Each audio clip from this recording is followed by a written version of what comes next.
Welcome to the College Investor Audio Show, where we talk about the biggest issues impacting millennial money, from student loan debt to side hustles to building wealth. We will show you how to get out of debt so that you can build real wealth for the future.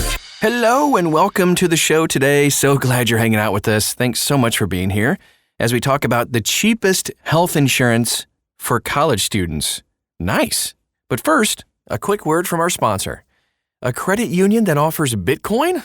Give me 5. For a limited time only, get $5 of free Bitcoin through the Southland Credit Union app. Enrollment is quick and easy. There's no hidden fees, and you can conveniently fund Bitcoin purchases directly from a Southland account.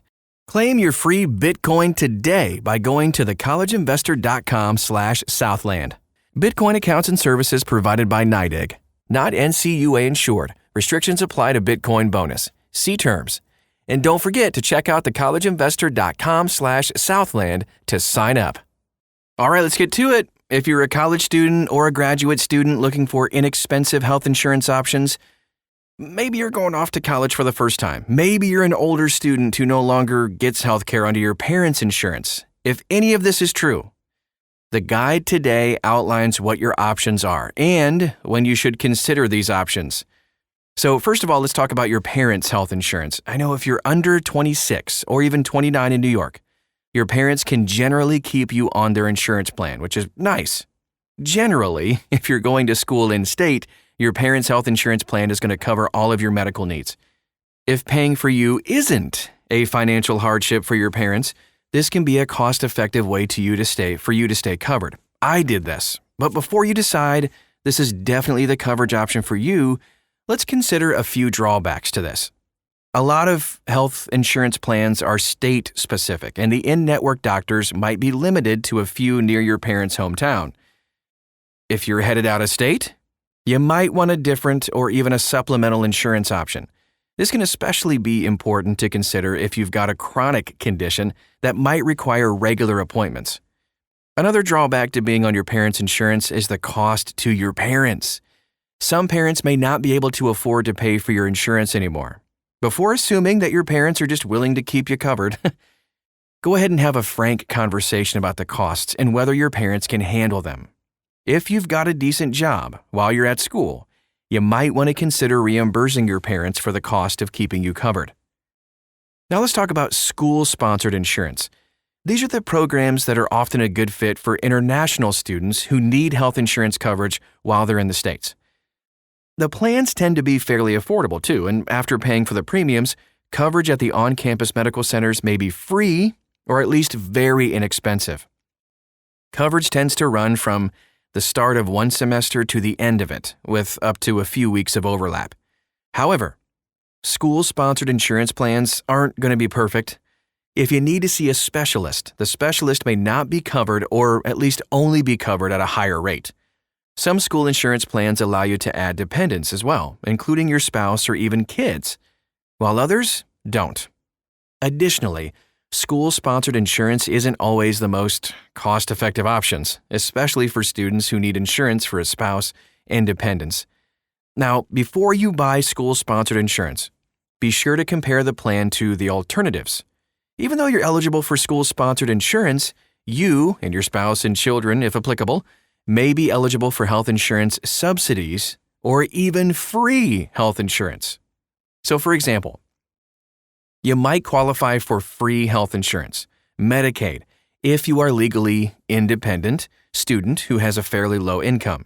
Additionally, students who are also parents may find that children qualify for CHIP, which is just Medicaid for kids. And then before enrolling in your school health insurance plan, be sure to fill out an application on the Healthcare Exchange at healthcare.gov or your state's equivalent to learn the cost of options available to you through the exchange. Okay, now Medicaid, let's talk about that for a second.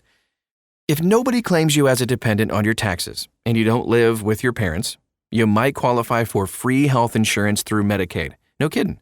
Medicaid is typically reserved for low-income earners, which includes many college students who are focused primarily on their studies.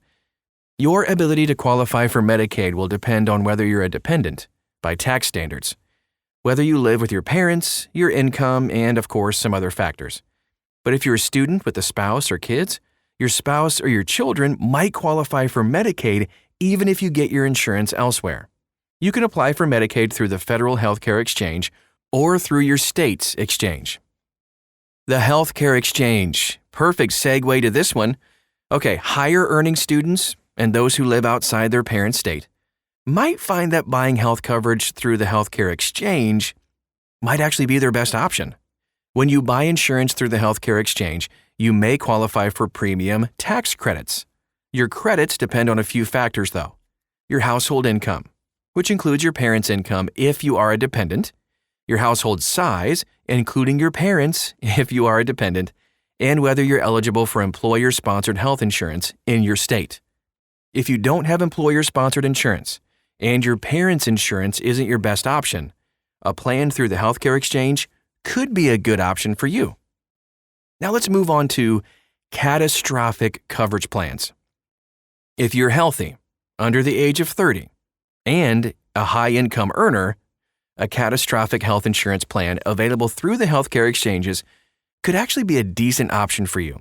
So catastrophic plans have fairly low premiums, but you can't use a premium tax credit to reduce the premiums, by the way, but they have very high deductibles. The plans cover certain preventative expenses, but you're going to have to pay for most medical expenses out of your pocket. While the high deductible is a major drawback to these plans, they do make sense for high earners who need to buy their own health coverage. Just be sure this is truly your best insurance option. Often, a school-sponsored health insurance plan will offer better coverage at a similar or even a lower cost. And if your income is less than 400% of the federal poverty line, which is $49,960 for a single person in the lower 48 states, you're probably better off buying a traditional insurance plan through the healthcare exchanges. Employer-sponsored insurance. This is the last type of insurance for college students to consider. The employer-sponsored health insurance plan. Several large employers offer health insurance as a benefit to employees who work full or even part-time. Depending on your working schedule and your employer's health insurance policies, you might qualify for this insurance. If you or your spouse qualify for employer-sponsored health insurance, you won't qualify for tax credits through the healthcare exchange. However, you may still qualify for Medicaid, school-sponsored insurance, or even your parents' health insurance plan.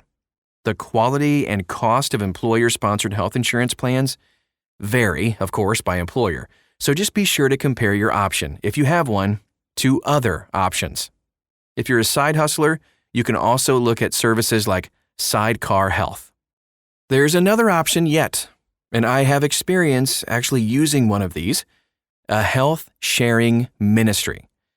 So health sharing ministries are an alternative to traditional insurance, but act in a very similar way. Now, these are organizations in which the members of the organization actually share in the healthcare costs of the organization. These ministries are exempt from the individual mandate requirement, and thus, if you use one, you're not going to face a tax penalty.